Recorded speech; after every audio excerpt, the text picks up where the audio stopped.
Hi dear, എല്ലാവർക്കും പുതിയൊരു വീഡിയോയിലേക്ക് സ്വാഗതം.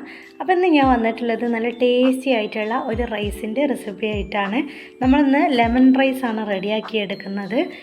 ഇത് കഴിക്കാൻ നല്ല ടേസ്റ്റുള്ള റൈസ് തന്നെയാണ്. നമുക്ക് സിമ്പിളായിട്ട് തന്നെ റെഡിയാക്കി എടുക്കാം. അപ്പോൾ നമുക്ക് നമ്മുടെ ടേസ്റ്റി ആയിട്ടുള്ള ലെമൺ റൈസ് എങ്ങനെ റെഡിയാക്കുന്നത് എന്നുള്ളത് നോക്കാം. അപ്പോൾ എൻ്റെ ഈ ചാനൽ ആദ്യമായിട്ട് കാണുന്നവർ നിങ്ങൾക്ക് ഇഷ്ടപ്പെടുകയാണെങ്കിൽ സബ്സ്ക്രൈബ് ചെയ്യണം, ലൈക്ക് ചെയ്യണം, ഷെയർ ചെയ്യണം, പിന്നെ ബെൽ ബട്ടൺ എനേബിൾ ചെയ്യാൻ മറക്കരുത്. അപ്പോൾ ഇന്ന് നമുക്ക് നമ്മുടെ സ്പെഷ്യലായിട്ടുള്ള നമ്മുടെ റൈസ് റെസിപ്പി എങ്ങനെ റെഡിയാക്കുന്നത് എന്നുള്ളത് നോക്കാം. നമുക്ക് പെട്ടെന്ന് തന്നെ വീഡിയോയിലോട്ട് പോകാം. സിമ്പിളായിട്ട് റെഡിയാക്കി എടുക്കുക, കഴിക്കാൻ നല്ല ടേസ്റ്റാണ്. അപ്പോൾ ഒരു പ്രാവശ്യമെങ്കിലും ഇതുപോലെ ഒന്ന് റെഡിയാക്കിയിട്ട് കഴിച്ച് നോക്കുക. അത്രയും ടേസ്റ്റുള്ള റൈസ് തന്നെയാണ്. നമുക്കിത് സിമ്പിളായിട്ട് തന്നെ റെഡിയാക്കി എടുക്കുകയും ചെയ്യാം. അപ്പോൾ നമുക്ക് പെട്ടെന്ന് തന്നെ വീഡിയോയിലോട്ട് പോകാം. അപ്പോൾ നമുക്ക് നമ്മുടെ റൈസ് റെഡിയാക്കാൻ വേണ്ടിയിട്ട് ഞാനിതുപോലെ ഗ്യാസിൽ ചട്ടി വെച്ച് കൊടുത്തിട്ടുണ്ട്. ചട്ടി ചൂടായിട്ട് വരുമ്പോൾ നമുക്കിതിലേക്ക് ഓയിൽ ഒഴിച്ച് കൊടുക്കുക. ഞാൻ സൺഫ്ലവർ ഓയിലാണ് ഒഴിച്ച് കൊടുക്കുന്നത്. ശരിക്കും ഇത് നല്ലെണ്ണയിലാണ് റെഡിയാക്കി എടുക്കുക. നല്ലെണ്ണയുടെ ടേസ്റ്റ് ഇഷ്ടമുള്ളവർക്ക് നല്ലെണ്ണയിൽ തന്നെ റെഡിയാക്കി എടുക്കാം. അപ്പോൾ ഇനി നമുക്ക് എണ്ണ ചൂടായിട്ട് വരുമ്പോൾ 1/2 സ്പൂൺ കടുക് ചേർത്ത് കൊടുക്കാം, 1/2 സ്പൂൺ ഉഴുന്നും കൂടെ ചേർത്ത് കൊടുക്കാം. ഈ സമയത്ത് നമ്മൾ തീ സിമ്മിലിട്ട് കൊടുക്കണം. ഇനി നമ്മൾ ചേർത്ത് കൊടുക്കുന്ന ഇൻഗ്രീഡിയൻസൊക്കെ പെട്ടെന്ന് തന്നെ ചേർത്ത് കൊടുക്കണം. അല്ലെങ്കിൽ നമ്മൾ ഫസ്റ്റ് ഇട്ട് കൊടുത്തിട്ടുള്ള ഇൻഗ്രീഡിയൻസ് പെട്ടെന്ന് തന്നെ കരിഞ്ഞിട്ട് പോകും. അപ്പോൾ അത് നമ്മൾ ശ്രദ്ധിക്കുക. ഇനി നമുക്കിതിലേക്ക് കടലപ്പരിപ്പ് ചേർത്ത് കൊടുക്കാം. ഒരു 3 സ്പൂണ് കടലപ്പരിപ്പാണ് ഞാനിവിടെ ചേർത്ത് കൊടുക്കുന്നത്. അപ്പം നമുക്ക് ഒരു 3 സ്പൂണ് കടലപ്പരിപ്പ് ചേർത്ത് കൊടുക്കാം. ഇനി നമുക്കിതിലേക്ക് കുറച്ച് അണ്ടിപ്പരിപ്പ് ചേർത്ത് കൊടുക്കുക. അത് നമുക്ക് നമ്മുടെ ഓരോരുത്തരുടെ ഇഷ്ടത്തിനനുസരിച്ചിട്ട് നമുക്ക് കൂട്ടും കുറക്കുകയൊക്കെ ചെയ്യാം. ഞാനിപ്പം കുറച്ച് ഇതിലേക്ക് ചേർത്ത് കൊടുക്കുന്നുള്ളൂ. ഒരു 5-6 ഇതിലേക്ക് ചേർത്ത് കൊടുക്കുന്നുള്ളൂ. ഇതുപോലെ അങ്ങ് പൊളിച്ചെടുത്തിട്ട് അതിലേക്ക് ഇട്ട് കൊടുത്തിട്ടുണ്ട്. ഇനി നമുക്കിതുപോലെ 2 വറ്റൽമുളകും കൂടെ ഇതിലേക്ക് ചേർത്ത് കൊടുക്കാം. ഇതുപോലെ കട്ട് ചെയ്തിട്ട് അതും കൂടെ നമുക്കിതിലേക്ക് ചേർത്ത് കൊടുക്കാം. ഇനി നമുക്ക് ഇതിലേക്ക് പീനട്ട് ചേർത്ത് കൊടുക്കാം. പീനട്ട് നമുക്ക് എത്രത്തോളമാണ് ഇഷ്ടം വെച്ചാൽ അതിനനുസരിച്ചിട്ട് ചേർത്ത് കൊടുക്കാം. അപ്പോൾ ഞാൻ ഇത്രയും ചേർത്ത് കൊടുക്കുന്നുണ്ട്. നമുക്ക് ഇഷ്ടത്തിനനുസരിച്ചിട്ട് ഇൻഗ്രീഡിയൻസ് കൂട്ടും കുറക്കുകയൊക്കെ ചെയ്യാം. നമ്മൾ ഈ റൈസിൽ ഇത് കടിക്കുമ്പോൾ ഒരു പ്രത്യേകം ടേസ്റ്റ് തന്നെയാണ്. ഇനി നമുക്കിത് നല്ലതുപോലെ തന്നെ അങ്ങ് ഇളക്കി കൊടുക്കാം. നമ്മൾ ഈ സമയത്തൊക്കെ തീ സിമ്മിലിടണം, അത് നമ്മൾ പ്രത്യേകം ശ്രദ്ധിക്കണം. അല്ലെങ്കിൽ നമ്മൾ ഫസ്റ്റ് ഇട്ട് കൊടുത്തിട്ടുള്ള ഇൻഗ്രീഡിയൻസ് കരിഞ്ഞിട്ട് പോകും. അപ്പോൾ നമ്മുടെ റൈസിൻ്റെ ടേസ്റ്റ് തന്നെ മാറിയിട്ട് പോകും. അപ്പോൾ ഇനി നമുക്കിത് നല്ലതുപോലെ തന്നെ ഒന്ന് റോസ്റ്റ് ചെയ്തെടുക്കാം.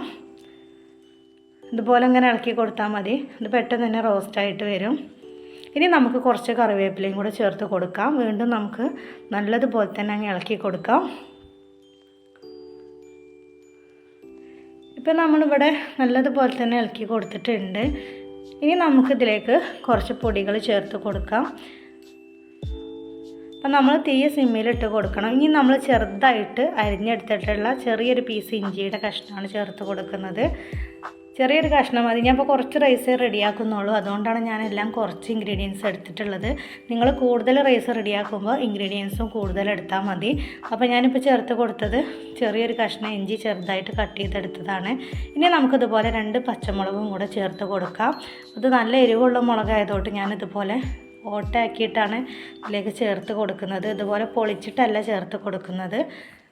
അപ്പോൾ ഇനി നമുക്ക് പച്ചമുളകും കൂടെ ചേർത്ത് കൊടുത്തിട്ട് നല്ലതുപോലെ തന്നെ അങ്ങ് റോസ്റ്റ് ചെയ്തെടുക്കാം.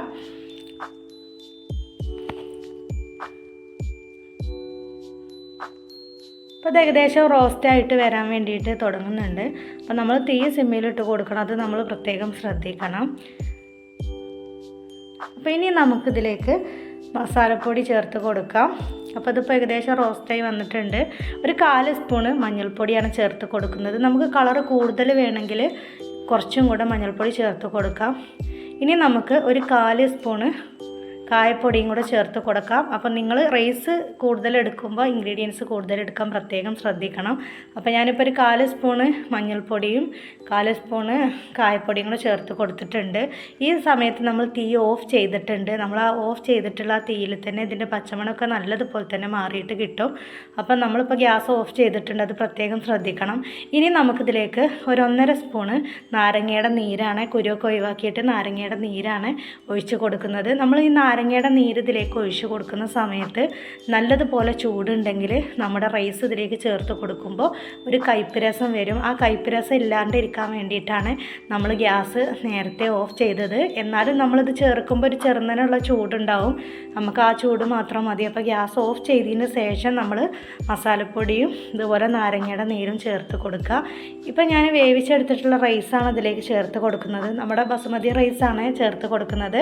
നമ്മൾ ഈ റൈസ് ലെമൺ റൈസ് റെഡിയാക്കുമ്പോൾ വൈറ്റ് റൈസ് തന്നെ എടുക്കാൻ വേണ്ടിയിട്ട് ശ്രദ്ധിക്കുക.